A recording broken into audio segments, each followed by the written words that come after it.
Napaisip ka na ba kung anong tao ang unang nanirahan sa Pilipinas? Ano ang kanilang relihiyon? Sa anong lahi ka ng tao nabibilang?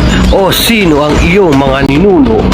Ang mga katanungang iyan ay ating tatalakayin sa video ito.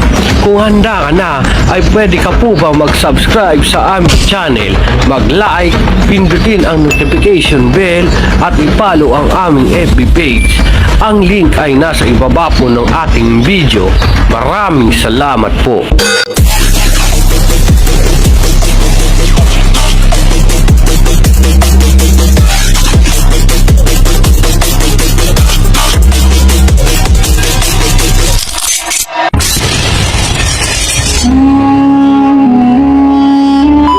Period from about 7,000 years ago to 2,000 years ago was the New Stone Age, or Neolithic in the Philippines.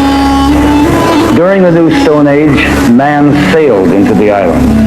Noong May 28, 1962, sa pangunguna ni Robert B. Pax na isang Amerikanong anthropologist ng Pambansang Museo ng Pilipinas, ay nadiskubre ang mga buto na sinasabing ito daw ay ang mga sinaunang tao na nabuhay sa Pilipinas.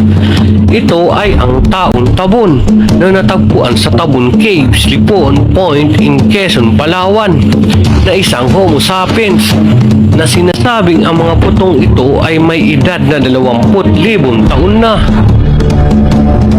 Ayon naman kay Henry Otley Beyer na isang American anthropologist, ang mga Pilipino ay nagmula daw sa tatlong lahi ng mga tao sa Asia. Ito ay ang Aita o Negrito, Indonesian at ang Malay.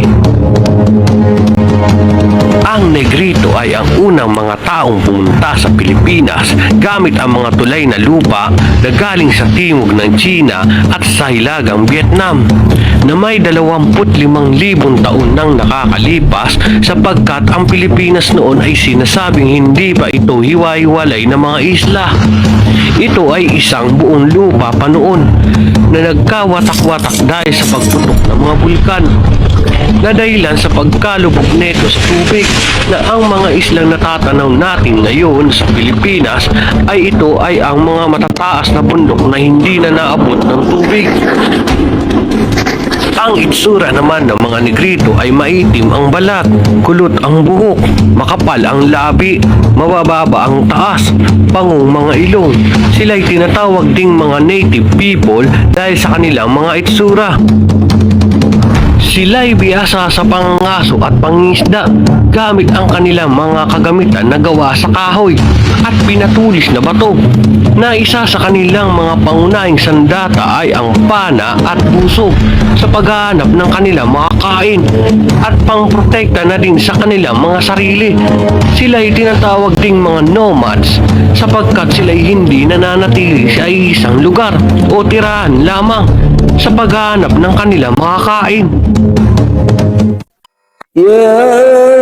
Ang mga Indonesian ay pangalawang dumating sa Pilipinas na may 5,000 taon nang nakakalipas, na sila'y naglayag gamit ang mga bangka na mula sa Timog Asya, na dahilan upang umalis ang mga Negrito at magtungo sa mga bulubundukin upang doon ay manirahan, at ang mga Indonesian ang manirahan sa kapatagan.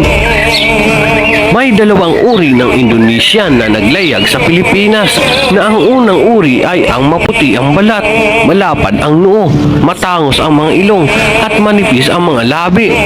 At ang pangalawang Indonesian naman ay mga maliliit, malalaki ang ilong, na makakapal ang labi, malalaki ang panga at maitim. Ang mga Indonesian ay higit na mas maunlad sila kumpara sa mga Negrito, sapagkat sila ay may mga sariling tahanan, gumagamit ng apoy sa pagluluto. Ang kanila namang pangunahing pamumuhay ay ang pangangaso, pangingisda at pagsasaka. Sila din ay nagpipintura na makukulay sa kanilang mga katawan. Ang Malay ang huling pangkat na punta sa Pilipinas gamit ang balangay. Sila ay may katamtaman na matitipunong pangangatawan, katamtamang tangos ng ilong, maitim na mata, unat ang buhok, tayumangging balat at katamtaman ang taas. Na ang Malay na dumating sa Pilipinas ay nanirahan sa lalawigang bulubundukin ng Buntok at Kalinga na pinaniniwalaang gumawa ng hagdang-hagdang palayan. Ikalawa naman ay ang mga ninuno ng Tagalog, Bisaya, Kapampangan at Bicol. At ang pangatlo ay ang mga ninuno naman ng mga Muslim sa Mindanao at ang Sulu. Animism. Ano ba ang animism o animismo?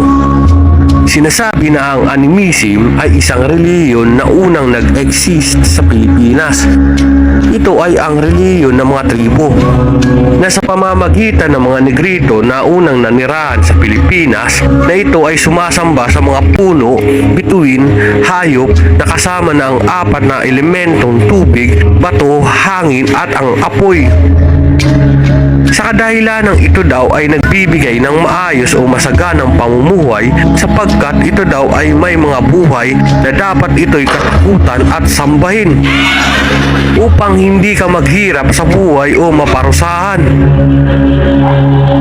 At ito naman ang mababasa sa Wikipedia.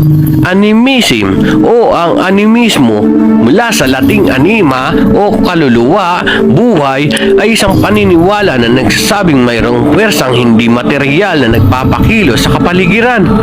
Sinasabi rin dito na may kanya-kanya o angking kaluluwa ang mga bagay-bagay. Bukod dito, isa itong paniniwala sa kapangyarihan at lakas ng kaluluwa. Isa itong ideyang pilosopikal, relihiyoso o spiritual na umiiral ang mga kaluluwa o mga espiritu hindi lamang sa mga tao at mga hayop, ngunit maging sa mga halaman, mga bato, mga likas na kaganapang katulad ng kulog, sa mga heograpikong katangiang katulad ng mga bundok o mga ilog, o iba pang mga entidad ng kapaligirang likas na isang proposisyong kilala rin bilang ilusismo sa filosofiya. Sa animismo, maaaring paniwalaang ding may mga kaluluwa ang mga konseptong walang tiyak na anyo o abstrakto, katulad ng mga salita, mga tunay na pangalan o mga metaphor sa mitolohiya.